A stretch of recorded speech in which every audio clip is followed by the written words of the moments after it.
It's Tuesday, it's 12:15 and we're live from the Conservative Party conference in Birmingham.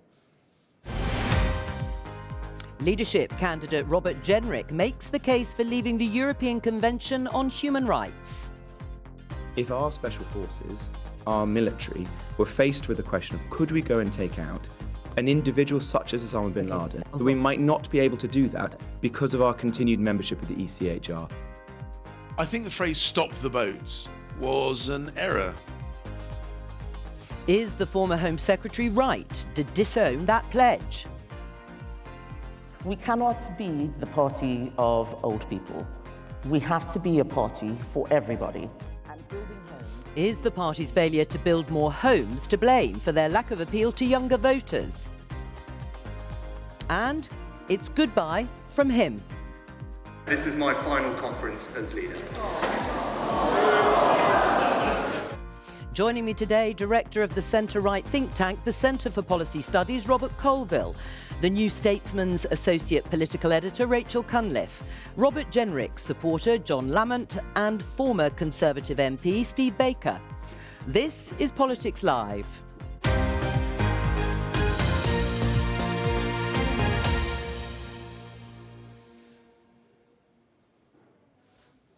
Welcome. Well, you saw Rishi Sunak there saying goodbye, effectively, as leader of the Conservative Party in terms of a final speech to the party conference. He doesn't, of course, step down until a new leader is chosen on November the 2nd.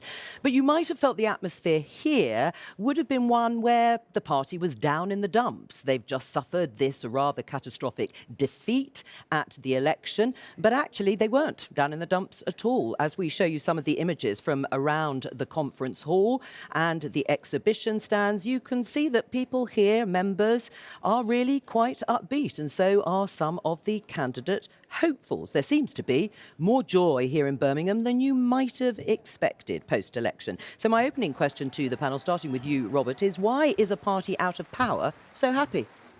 Well, there's a few reasons for that.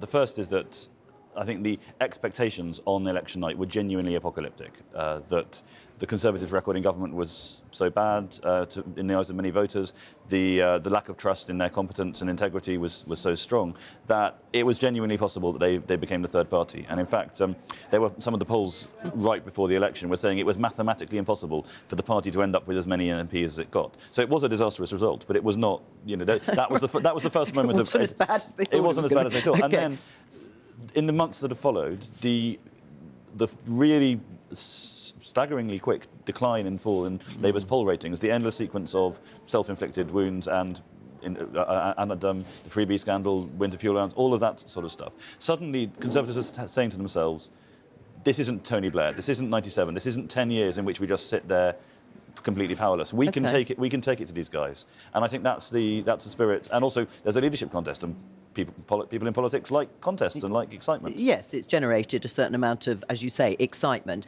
Rachel, why do you think a party out of power is so happy? Is it, as Robert has been saying, mainly about perhaps Labour stumbling?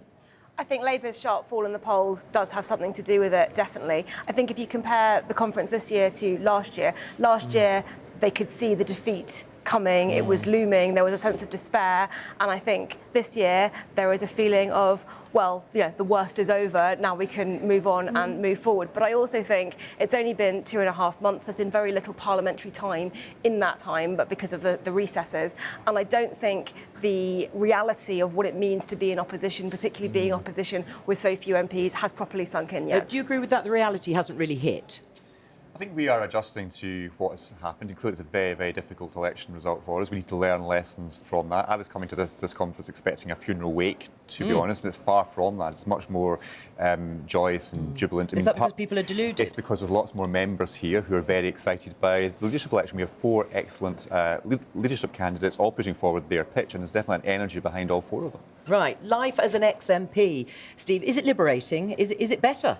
It's great, yeah, it's great. And actually, I'm glad I lost rather than walking away. So I've put together a portfolio of business interests, and that's going through clearance. But yeah, it's great. And my life's rapidly improving, as I said it would. And, you know, as I say, I'm glad the public set me free. I'm glad I didn't walk away. I fought the best fight I could, and a large number of voters stayed at home. So, well, there we are. You promised you would do things like skydiving, ride a great big motorbike. Are you doing all these things? I've ridden my new motorcycle around Scotland and Wales. I haven't been able to skydiving because I got COVID at the count and I can't adopt the position that you need in freefall. But, you know, I will go skydiving at the first opportunity, of course. Right. I mean, is it also just difficult governing? Do you think there is a sort of slight sense of relief?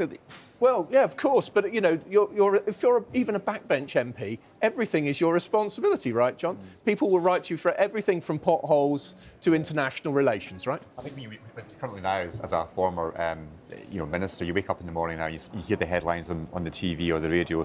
Prime Minister said this, or some government minister said that, and you panic for a few nanoseconds. You think, I've got to defend this, or go. And now it's like someone else's problem. It's now the new Labour administration's problem. And well, let's see if you panic when you read these headlines that we're about to show you.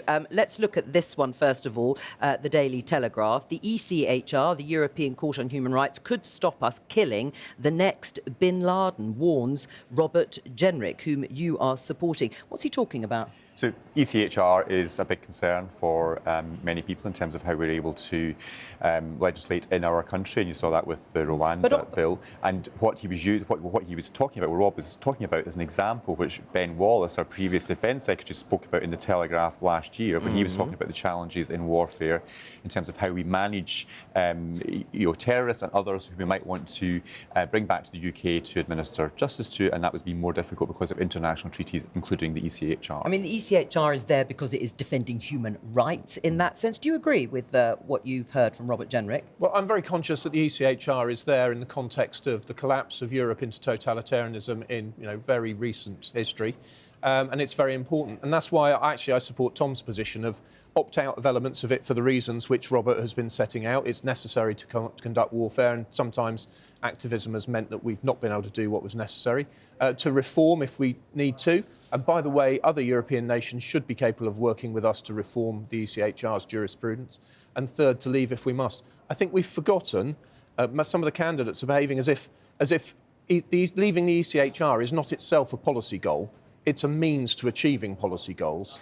And I think we should be just taking stock and talking about the ends themselves rather than the means. But has Robert Jenrick, got this right? I mean, he says our special forces are killing rather than capturing terrorists because our lawyers tell us that if they're caught, the European court will set them free. But Ben Wallace is very clear in his article. Well, he's the former Defence Secretary. But is that what Robert Jenrick's basing it on, an article by Ben Wallace? He was using the example that Ben Wallace gave as a former Defence Secretary for the challenges that the British military are facing. In the Telegraph article, when Ben Wallace spoke about this, it's very clear from September last year. So that's your evidence? Is the Ben Wallace article? Our former Defence Secretary was very clear about the challenges. But do you know what the evidence actually is? Well, I'm relying on what Ben Wallace was telling us. Right. Well, I think these matters are of the most exquisite sensitivity and need to be handled a bit more carefully, if I may say so, particularly because I've come from the Northern Ireland office.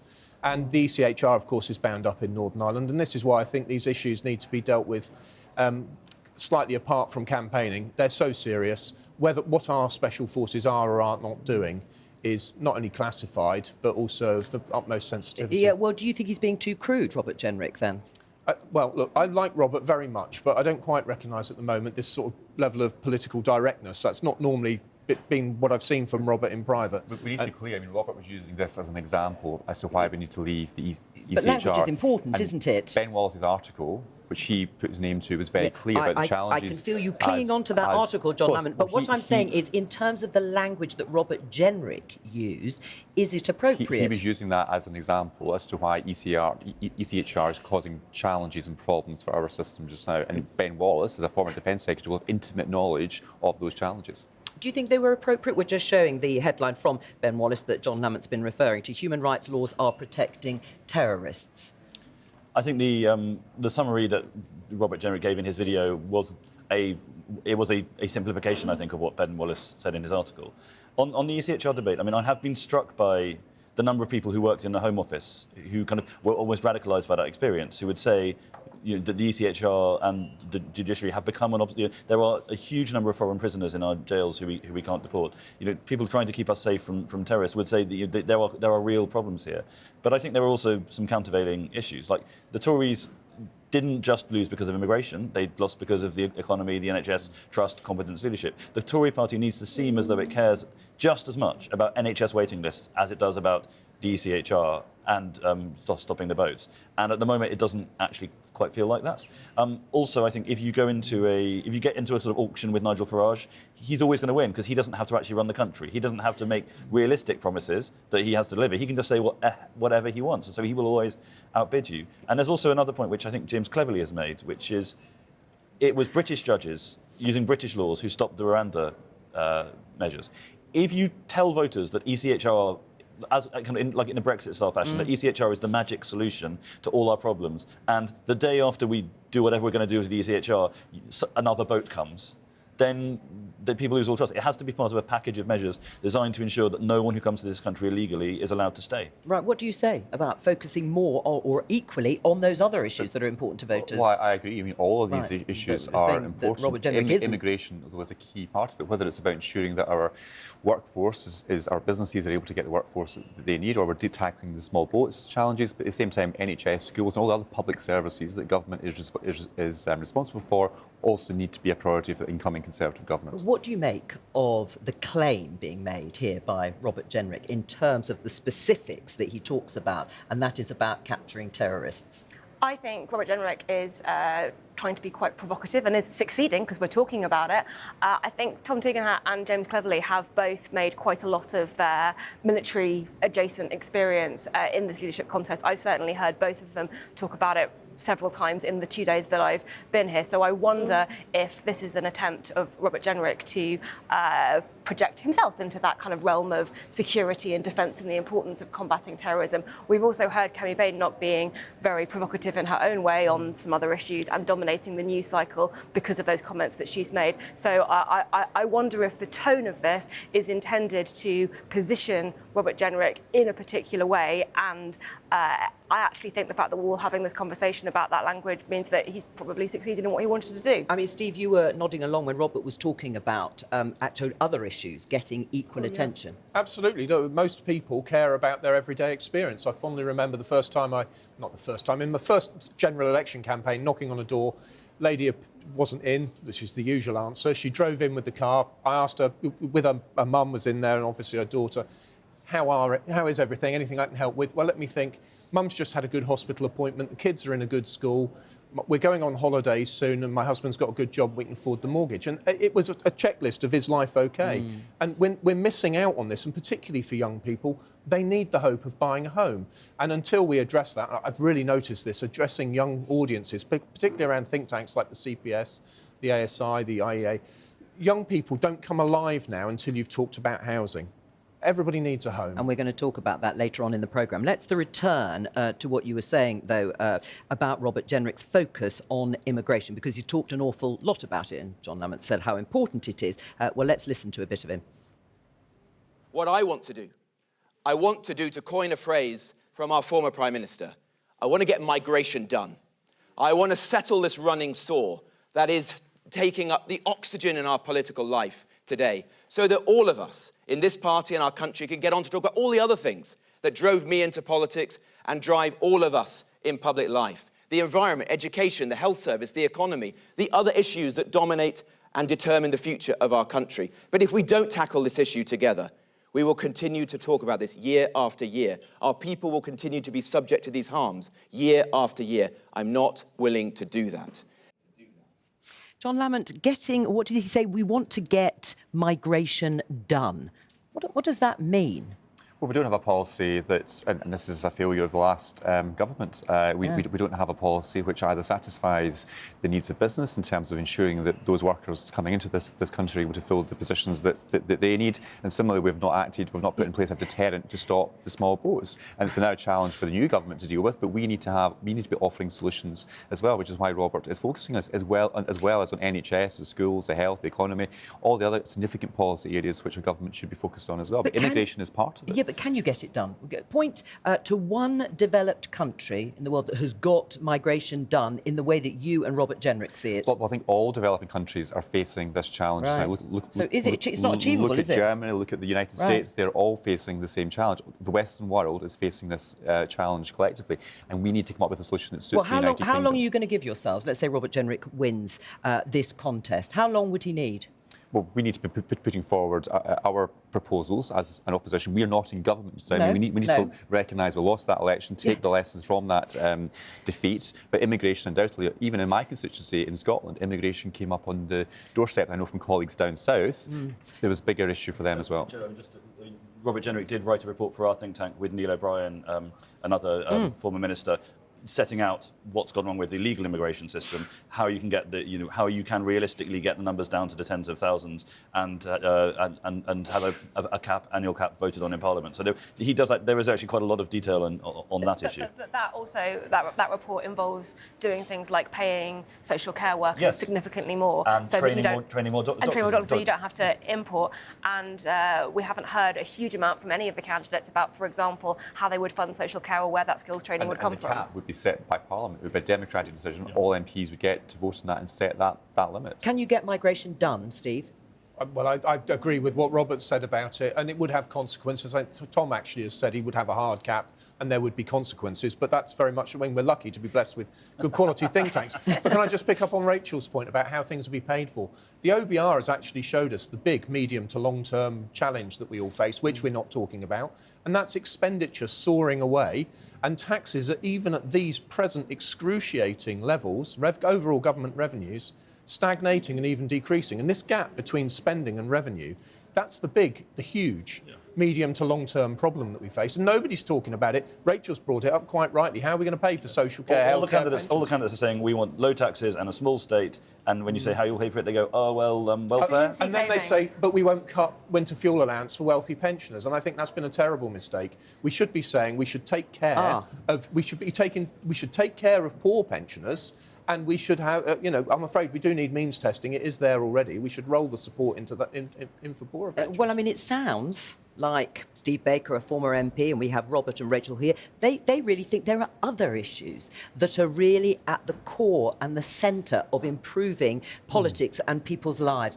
Not what you're talking about. Well, that's the great thing about this leadership election. All the different candidates are pushing forward their proposals and ideas. The MPs get to vote, and then the membership gets to vote. Now, we may make the right decision, we may make the wrong decision, but I'm very confident that Rob is the candidate to bring us all together around the right issues. Right, but what I'm trying to get to the bottom of is that Robert Jenrick also talks about immigration being central or controlling immigration to below 100,000 each year, and it should be a legal cap set in Parliament, that will grow the economy. It will make the economy stronger. How? Where's your evidence for that? Well, you're right. I mean, the cap will be set by Parliament. We need to ensure that we have good paid, well-paid, well-trained workforce. Sure. How will that grow the economy? How will that be better than the economy, than higher levels of immigration? Because it is an aspiration to have a well-paid, well-trained workforce, as opposed to that being undercut by migrant labour coming in from...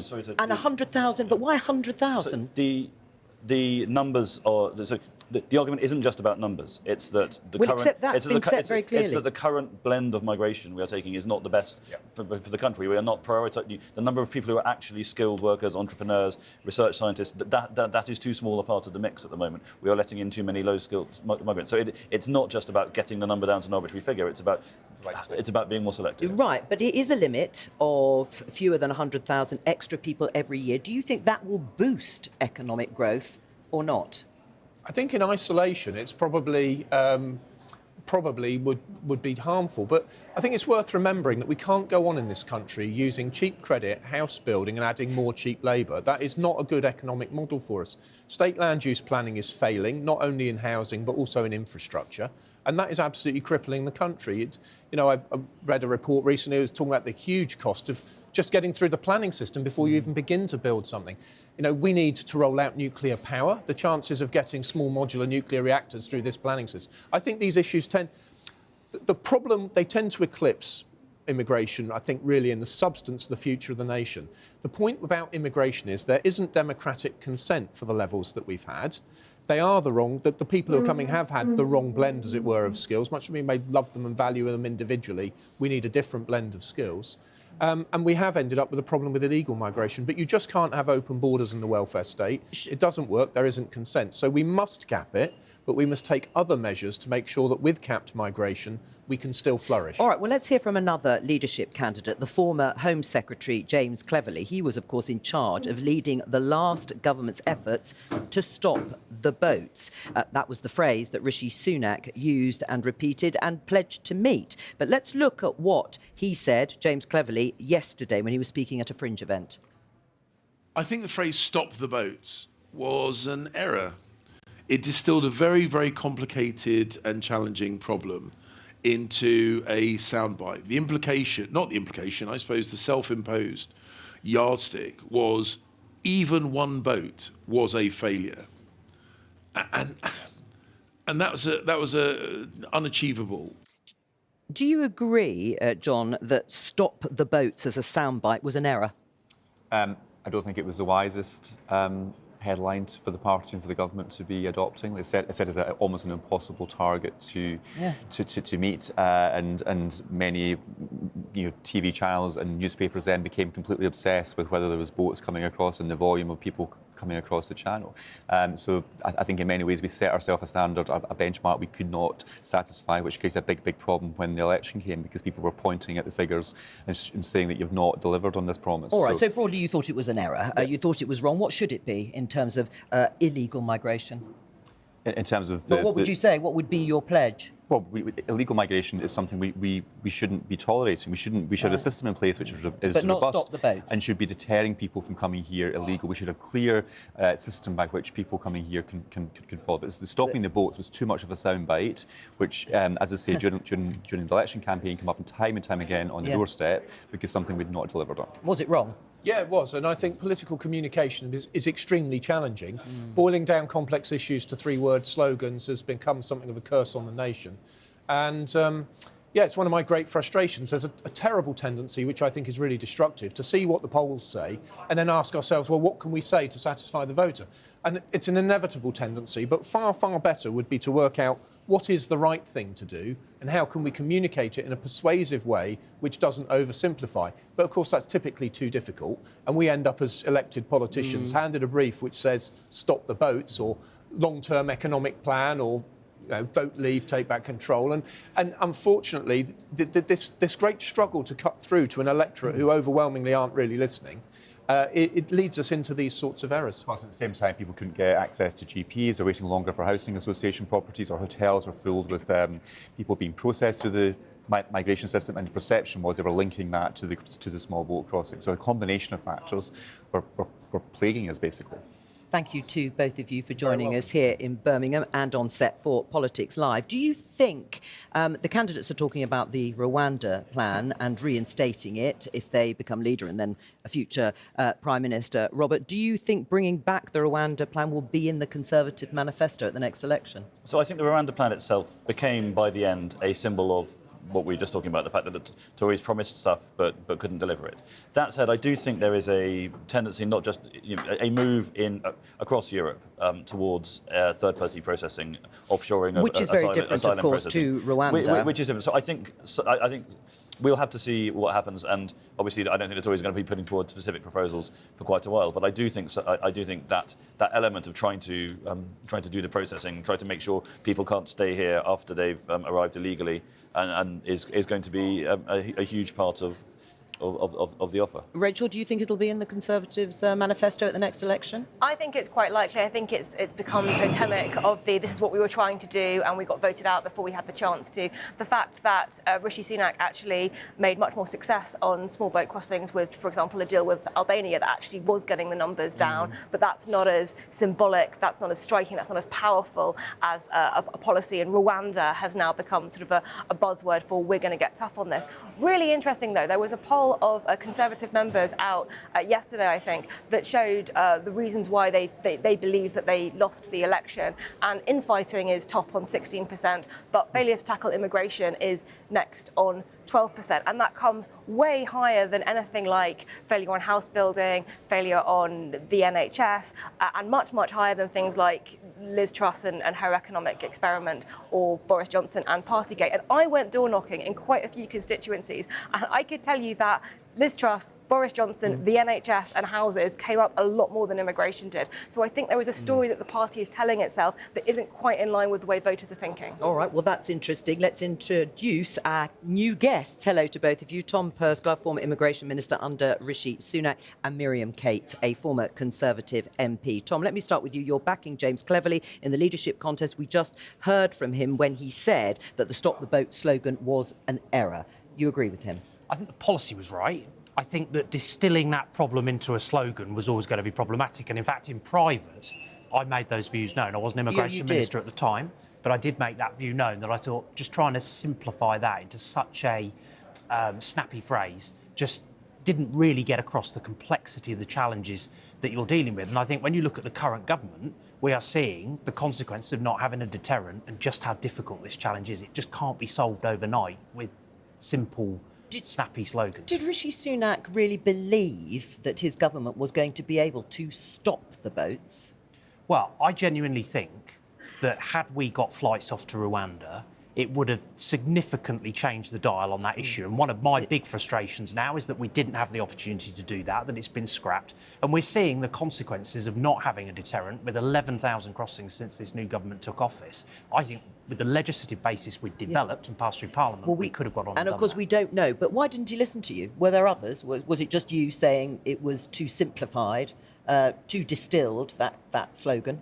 As I say, I think the policy was right. The Yeah, objective but was I'm right, asking you and the steps we why took Rishi to build Sunak didn't towards listen to you. doing that were the right steps with the legislative basis, and then, Rwanda as a deterrent, and of course trying to change the dynamic of the accommodation situation, for example. But in the end, we didn't get flights off to Rwanda because of the election. I wish we'd had the election later in the year. Was it an error, that slogan? Well, I think that's an impossible question to answer, because who knows what would have happened if we hadn't have made it. I think the motivation behind it was right. I think people were frustrated that we weren't controlling the borders. There was a sense of unfairness about that, a sense of insecurity. But I think the problem is Stop the Boats gave the impression that we could reduce the boats to zero, whereas I think most people would have been happy with a 90% reduction. Having said that, I think that the Rwanda bill was in the end a failure because it wasn't hard enough. It didn't create enough exceptions from the ECHR. I think potentially we could have reduced the boats by an awful lot had the bill been toughened, as a lot of us advocated for it to be. I mean, interesting, Tom, that you said you argued for it to be dropped as a slogan in government. Why didn't James Cleverly? I mean, he was the Home Secretary. Well, I don't know what conversations the then Home Secretary may have had with the Prime Minister, but actually James came into office in December or November 2023. Actually, that had been the government's slogan for some considerable time before that, in fairness to James. Right. I mean, we discussed earlier whether the leadership candidates are too focused on immigration in this campaign. Too focused when you had already focused on it in the last government, at the expense of other issues. I mean, do you accept that actually the defeat in the election was about trust generally, but not just on immigration, but on the economy? Well, I think the problem that we're seeing is that people are saying immigration is the cause of our problems, whereas I think it's actually the symptom of many problems that we have. So, for example, the fact that we have record numbers of net migration, yes, it's a function of the fact that, the visa threshold was set too low, but actually it's a function of the fact that our labour market needs more people because we're not having enough children. And I was just looking at the birth rates earlier today. In the 60s, about 850,000 babies were born a year. It was this is really serious point. But what it was fewer than this will take 20 years. It's not going to solve the problem now, is it, But if we don't recognise it's the source of the problem, last year fewer than 600,000 babies were born. We've got a 30% gap in the number of babies being born. So we need higher immigration. So you can say we're going to cut immigration. Well, that's possible, but we will end up like Japan. We will stagnate. Now that's a political choice. So what we've got to do is increase the birth rate at the same time as going for higher status migration. I agree with that. But to say that immigration is the cause of the problem, I don't think it's not. I think it's a symptom of the problem that we have. Would you agree? I think we need to reassert our values, actually. When I look at the challenge that we now face and this terrible situation with only 121 MPs, the way that we come back from this is by winning the air war. It is much more an air war game now as opposed to one in Parliament. I think James is the best placed person to do that. We, of course, have to deal with the reform challenge. I think being credible on immigration is a really important part of that. We've also got to have a compelling offer for the under-60s who simply have drifted away from us in a way that means that it's very difficult for us to have a sustainable vote. Right, well, you mentioned reform. Let's just have a look at this headline in The Times. The Conservatives must look within, not at reform, or we'll lose again. This from another former Prime Minister, Theresa May. Is she right? I think Theresa's right to highlight the fact that it isn't all about tackling the reform challenge. That is an important part of the work that we must do. But we've also got to have a compelling offer for other voters. And our values are the right values. I think they reflect actually where the public are. But we've got to get back in tune with how voters feel and stop the squabbling, which means they stop listening to us. Right. Too narrow focus on reform. Well, I think we can win back potentially a lot of those voters that went to reform and the Liberal Democrats with the right policies. But I don't think it is just about policy. I think certainly in my former constituency, there was a very, very strong anti-establishment feeling. And I think actually we saw the vote collapse for both major parties this time. Other parties got far more votes than they ever have before. And I question whether even in 5 years in opposition, we can actually challenge that anti-establishment feeling enough. Rachel? I think it's really interesting. I was at the Liberal Democrat conference in Brighton 2 weeks ago, and I have to say they would be absolutely delighted that the focus here in Birmingham has been so hard on immigration and on the ECHR and on how the Conservatives can win back reform voters. I can tell you that that is exactly what the Lib Dems want the Tories to be doing. They won the majority of their seats from formerly Conservative seats, and their target list for the next election is basically essentially full of Conservative seats as well. What's really interesting is Onward, the think tank, produced a report a couple of days ago which showed that in terms of political views, there's not much difference between the people who switched from Conservatives to Reform and Conservatives to Lib Dem. They weren't kind of hardened Reform voters or hardened Lib Dems. They were fed up with the Tories, and actually they had similar principles around good public services, controlled migration. So I don't think it's as simple as that. Right, do you agree with that? Well, there wasn't much difference in terms of the views of those voters that went to the Liberal Democrats and to Reform, but away from Tories. I think there was definitely a sense of anti-establishment. We would like to get the Tory candidate out, and we will vote for whichever party in our constituency has the highest chance of doing that. There was definitely that. There was also the word that kept coming up in focus groups after the election was competence, a sense of they didn't feel that the Conservatives were competent on any of the issues. So it wasn't about policy, it was about whether you could trust them on those issues. I do think, though, that the immigration debate is specifically very, very pertinent to Reform voters and people who are attracted by politicians like Nigel Farage. It is not a headline priority for the majority of voters who care much more about the NHS and public services. Right, I mean, Theresa May goes on to say in that article that the reason the Conservatives lost so dramatically is because they continually danced to Nigel Farage's tune. I think actually Mrs Thatcher was right consistently in her time in office when she talked about being on the common ground. That's where we need to be. That's the way that we win back voters. So you agree with Theresa May? It's the way that we win back voters Theresa May from the Liberal talking about the Democrats. centre ground, and what Maggie said is that the centre ground is an illusion. The centre ground is an arbitrary thing where you say this is where the left is, this is where the right is, and we need to be in the middle of that. The common ground is the idea that we need to share the values of the British people on these issues, which is a subtly different thing. Yes, but important. And in terms of the support that Theresa May is talking about, are the Conservatives spending too long looking at reform and winning back those voters that voted for them in 2019, rather than facing towards the Liberal Democrats in those seats that they lost to them at this election? I think Miriam's actually right. Every piece of opinion research I've seen says no one said, I didn't vote Tory because they were too right-wing, or I didn't vote Tory because they were too left-wing. The people who've left the Tories in any direction, or even stayed at home, they actually all look surprisingly like each other. There are very, very narrow values differences between those people. They just wanted to punch the Tories in the face, however they could do that punching. And I also think it's just worth adding on that, for example, when we were looking at cutting net migration, which James and I did in government, and we managed to, get the policy together, was bringing those numbers down consistently month on month. One of the reasons that was so important is because of the fairness argument, but also so many of those issues that are relevant and important to voters across the political spectrum come back to having unsustainable numbers of people coming to the United Kingdom, whether that comes to GP access, whether that comes to school places, whether that comes to housing. So it is really important that we crack the immigration issue, because it really has an effect on so many other things that people care about. But somebody on the panel has already mentioned housing and the importance of housing, and also trying to appeal to the younger generation. Let's have a look at this headline. James cleverly, Tories need to build to regain power. What's he actually saying in policy terms?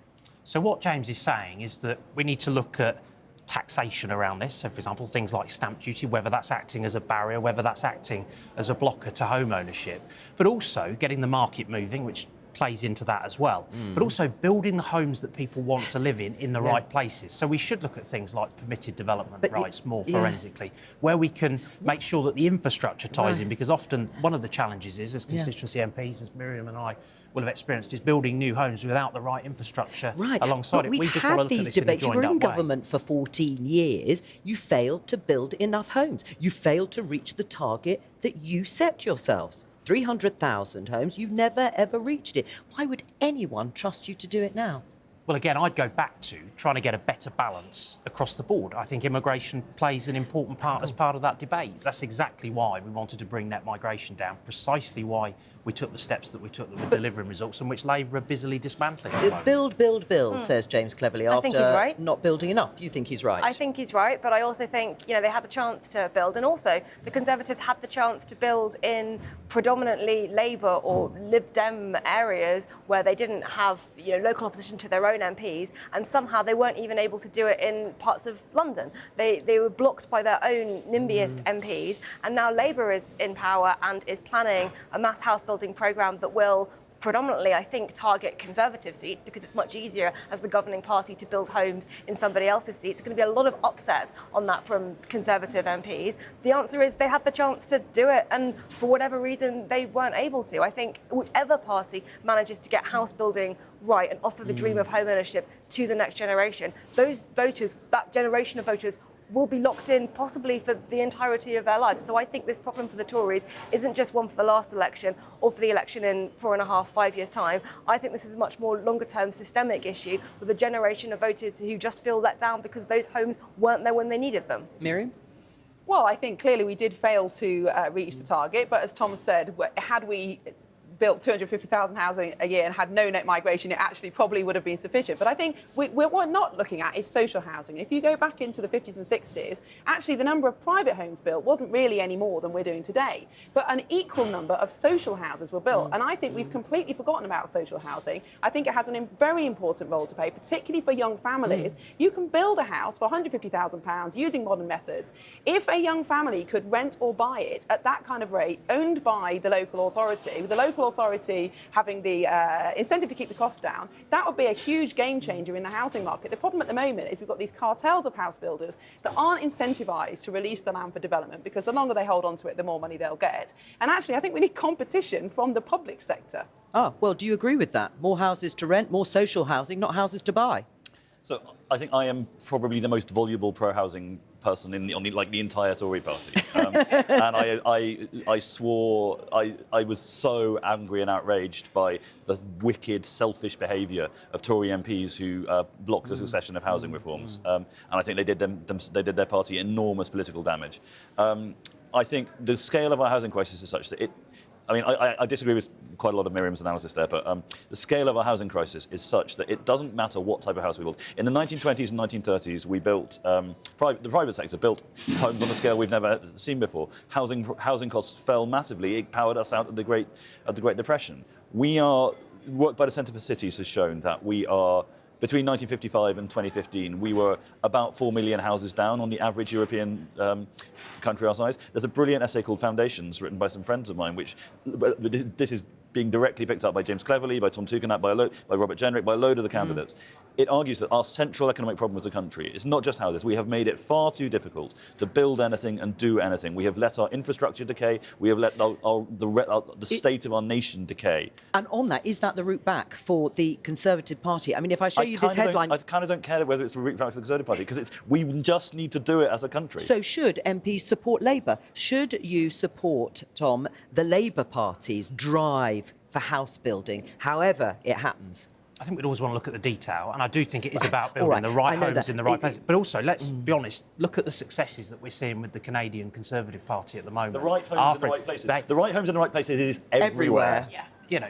So you don't get it yet, according to what Robert's saying, because look, Tory members, it says in the Independent, urge party to support house building and turn back on NIMBYism. They're getting it here. They don't want to hear what is going on. It's easy to overestimate an MP's power, though, because MPs don't actually have any statutory role in planning. Yes, it was absolutely terrible what happened in backing the reforms earlier on in the last government. Yes. But actually, it's not just about MPs being NIMBYs. It's also, it is an excellent essay. Layers and layers of bureaucracy, VAT surveys, But it's not a bad place to start, though, is it, Miriam? Miriam. So what I'm saying is that, yes, Conservatives should support Labour if they're going to reform those kind of issues. Of course, Rob's absolutely right, we've just got to build, build, build. But it's not just about MPs. There are many, many layers of bureaucracy in our planning system that MPs cannot change, even if they wanted to. Right, but are both of you NIMBYs? Were No, you a NIMBY? No, I wasn't. And actually, you didn't block any planning applications my that former came? constituency, enormous house building, you know, some of the largest development going on in Corby and East Northamptonshire anywhere in the country. But again, the point I would make is that having an equitable spread of new homes is equally important because of the infrastructure challenges. Right, but I mean, someone in the debate referring to that headline said the Tories had shown weakness in abandoning local housing targets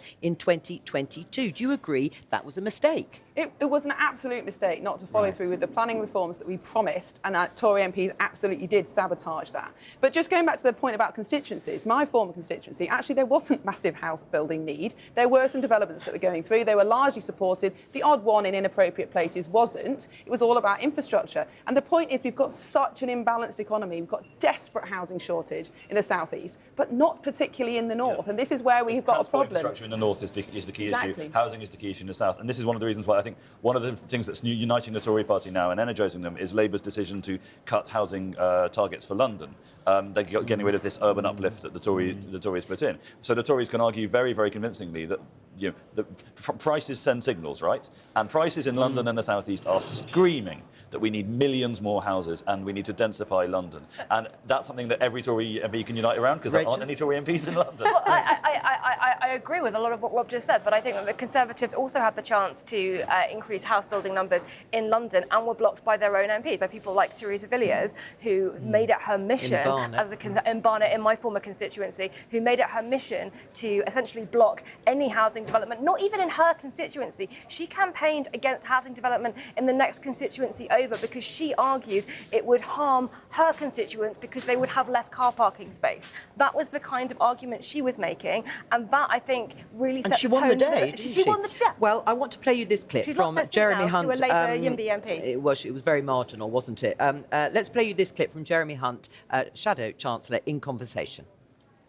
Our biggest strategic challenge is the fact that the average age above which you are more likely to vote Conservative than Labour is now over 60. If we are the party of aspiration, we have to have a message for 30-somethings, 40-somethings starting out on their life. We've talked about housing. What else are you going to do to attract anyone under the age of 60? I think when you look at things like cutting taxes, that is a very appealing message, particularly to younger voters.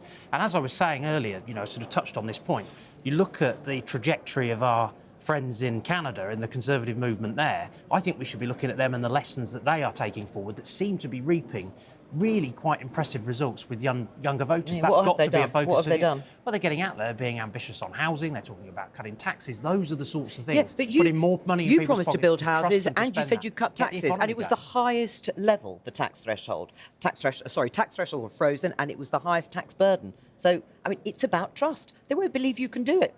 I think one of the things that really impacted on trust is that even when we were delivering on the things people cared about, they stopped giving us a hearing simply because they spent too much time listening to us arguing with each other. Right, we have to move on from that and have that credible policy and get people What would listening to attract what we're younger talking about. voters?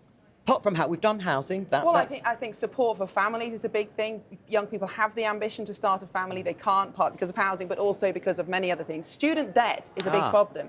Now, we've got so many people going to university that actually there are nowhere near enough jobs, graduate jobs to go around. Some people come out of university with a degree that's not really worth anything, that hasn't prepared them for the job market, and yet they have 50 grand of debt. But all our state funding goes into universities and not vocational training. So I would slash the university budget and repurpose it for apprenticeships, for vocational courses, for help raising the status of other routes, give people more money, less debt, they're much more likely to vote Conservative. We haven't got long. What do you think of that? I'd actually like to hear Miriam's views, because I know how pro-family she is, on Kemi Badenoch's maternity pay comments, because I think actually that debate, which I know was a couple of days ago, we're still talking about it, because that, I think for a lot of young people who are looking at their mortgages or their rent and looking at whether they can afford a child will have really taken note of those comments. Was it misguided? Well, You've only got 10 I seconds. think she misspoke, and I think she's been badly treated over it. But I think the point about maternity pay is a good one. We need much more generous maternity pay. I'm not saying the cost should fall on employers, but we absolutely need more generous pay. We're going to be back very early tomorrow morning, so set your alarm. 10:30 a.m. with an extended programme featuring the speeches of all 4 leadership candidates. Thank you to my guests for today. Bye-bye.